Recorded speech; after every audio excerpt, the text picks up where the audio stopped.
Behind him, a crowd of 37 countable strange figures stood there silently. Features were unidentifiable.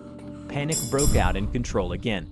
They requested subject to speed up and return following the cable path. Few seconds later, screams were caught on the audio with panic from subject. 5 shots fired as subject aimed pistol at something Appreciate massive. the follow, bro. Hello everybody, I'm the Rubber. Today, we bring you an SCP Foundation Euclid class object, I'm already 5'10". SCP-093 is a primarily red disc carved from a stone composite resembling cinnabar, with circular engravings and unknowns carved from a 093. SCP-093 is a primarily red disc carved from a stone composite resembling cinnabar, with circular engravings and unknown symbols carved at 0.5 centimeters depth around the entire object.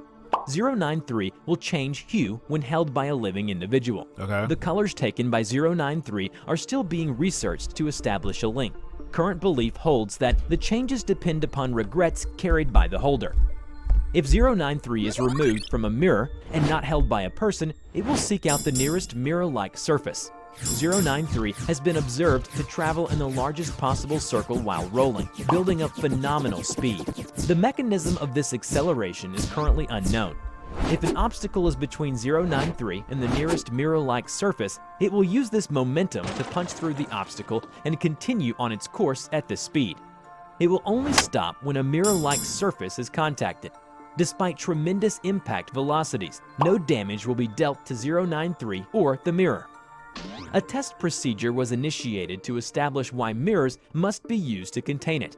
The results lead to the discovery of any living beings holding SCP-093 and placing it against a mirror will in fact move into the mirror.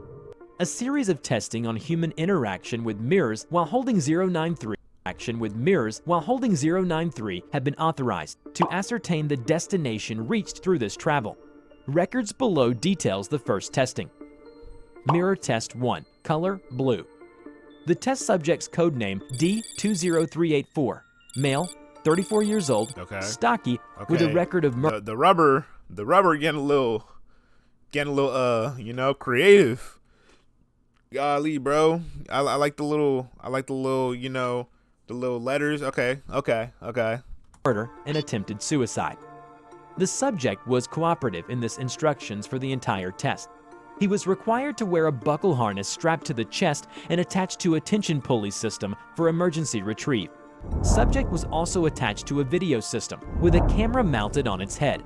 He was also loaded with technical equipment that would facilitate his mission of exploration, such as wrist-mounted light source, field kit bag, standard-issue Beretta 9mm firearm loaded with 24 rounds of ammunition, and recording equipment.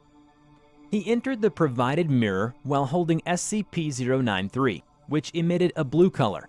Outside technicians observed that the mirror retained a true reflection until the subject had completely passed into it, at which time the view changed to an outdoor landscape, heavily tinged in blue.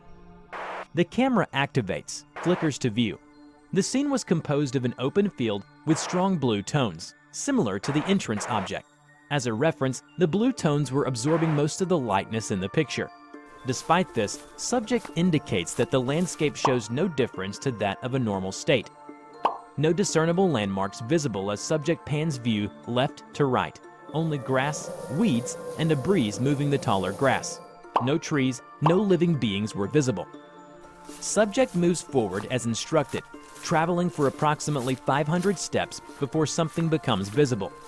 A patch of the land up ahead is barren, and grass can be seen dying as the subject approaches it.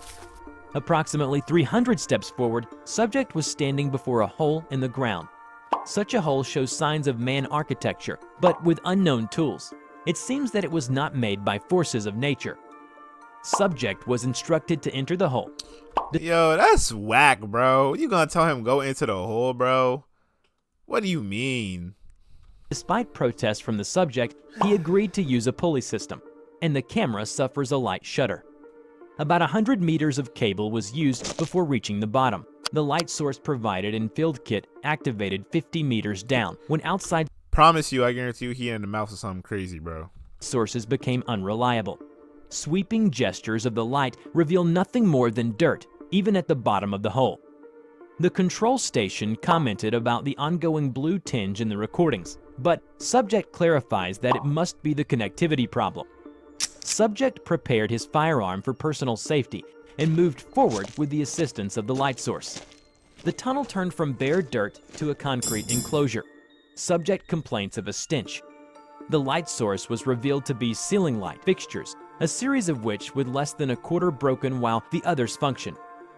A series of 6 doors, 3 to a side, span before the camera view with a 7th door visible at the end of the corridor that has been blocked by what looked like generic metal shelving debris.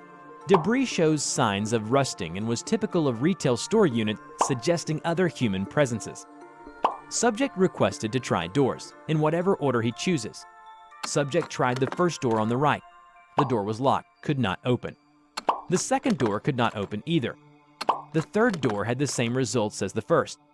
The door in front of the third door does open fully, and the light was bright in the room. The portable light was switched off at this time, as the subject pans the camera to inspect the room. The room was empty. The only remarkable thing was the dirty walls. According to the subject, the material on the walls looked similar to a melted plastic, but was brown in color rather than black.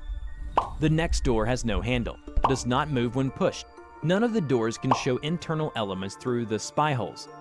The door next to the entrance has a keyhole with a key still on it, but the back of the key was missing. With effort, the subject manipulates the key. He managed to open the door and immediately began coughing, complaining of a stench. Maybe it was because of the natural air condensed in such an abandoned place. This stench made the subject feel sick. With Control, asked if he could continue.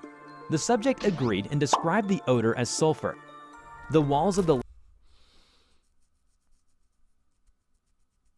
Now, so he just calmly knows what sulfur smells like. I'm pretty sure sodium is salt, so I'm pretty sure he wasn't talking about salt. So you just calmly know what sulfur smells like. All right, I'm weird. last room were as bright as the floor. The ceiling resembles the brown molten plastic-like material in the fourth room. There was what it seemed to be some makeshift cot. Okay, and now let me ask a question. Now he got the rope behind him, right? That's supposed to pull him back to land, bro. If you're in a door, you're turning all crazy, bro. How are you going to get pulled all the way back up? That better be a strong rope line.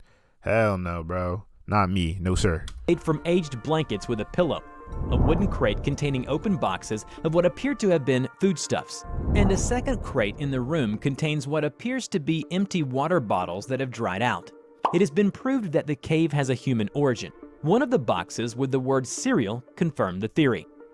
A book laid next to the cot, closed, no title or identifying marks. Walls were covered by old clipped articles with language that could not be read. Subject was asked to remove clippings for retrieval. All articles but one crumble at the touch due to age. The intact article was put in a field sample container and seems the most recent compared to the others. Audio on the tape went strange, and a high-pitched screeching noise. Bro, the rubber animation, bro, it's immersive, bro. God, what are these effects? Okay, hold up. All right, compared to let's the go. others. Audio on the tape went strange, and a high-pitched screeching noise like grinding metal dominated all communication for 3.5 seconds. When the noise stopped, the subject asked Control to repeat request, but Control made no request during that time as headsets were removed. Subject advised to leave room and stated that the door has begun closing slowly. Leave! What do you mean? And if left alone, will close. Subject was advised to leave the room. A careful review of the following 10 seconds of the tape showed that as the camera pans, a figure was visible at the end of the tunnel where the 7th door was. The door was open only enough for a face to be seen through a crack just before the door silently closes. No details can be seen. Seeing nowhere else to explore, Subject requested to return. As Subject returned back down the tunnel, his camera feed does not change or show anomaly, but Control reports a sudden surge in cable movement, pulling an additional 100 meters of cable through before going slack again and then tightening. Finally, video feed showed Subject ascending tunnels slowly while Control attempted to verify the integrity of the pulley system. Subject stated that he was not climbing, the rope was pulling him up. Panic sets in on both sides and Subject informed to ready firearm. Upon reaching the top of the hole, nothing was visible on camera, and Subject reported that nothing has changed in the landscape. Then, Subject began a return trip following the path of the cable. What's up with you, bro? How you doing today? The Subject slowly panned the camera in full circle. On film, behind subject, Oh a crowd of no! 37 countable What do you strange mean, figures stood there 37? silently. Features were unidentifiable, and they lacked the blue hue that Man, if you don't, I'm doing good, bro. I'm doing good. dominates the landscape. Panic broke in control again. But Bro, subject pull him only back. noticed that the cable Pull had an him angled back, path. bro. An angled Control path. requested subject to speed up and return following the cable path. Just seconds later, screams were caught on the audio with panic from subject. 5 shots fired as subject aimed pistol at something massive. Control saw a massive human being crawling on the ground, easily 50 times the size of a normal Bro, person. pull the with no pull the facial line. features and a noticeably short arm reach, pulling itself toward the subject. Oh nah, never mind. You can't even go that way. Details could not be made out, but at least one observer noted that the being appeared to have been shot from the marks in the otherwise smooth, featureless face. The communication was cut off, and the pulley system continued to pull in. Once the rope was fully retracted by control station, there was no trace of the subject. The only thing recovered was the field kit bag, containing the newspaper article and SCP-093. I hope you enjoyed today's video. Which SCP do you want to see in the next video? And why it is interesting? Let us know in the comment below. We will draw your story and share it with the world. Don't forget to click like, subscribe. Man, they said part 1, bro. I'm waiting for that part 2. This was fire, bro. Hell yeah. Hell yeah. I can't wait, bro.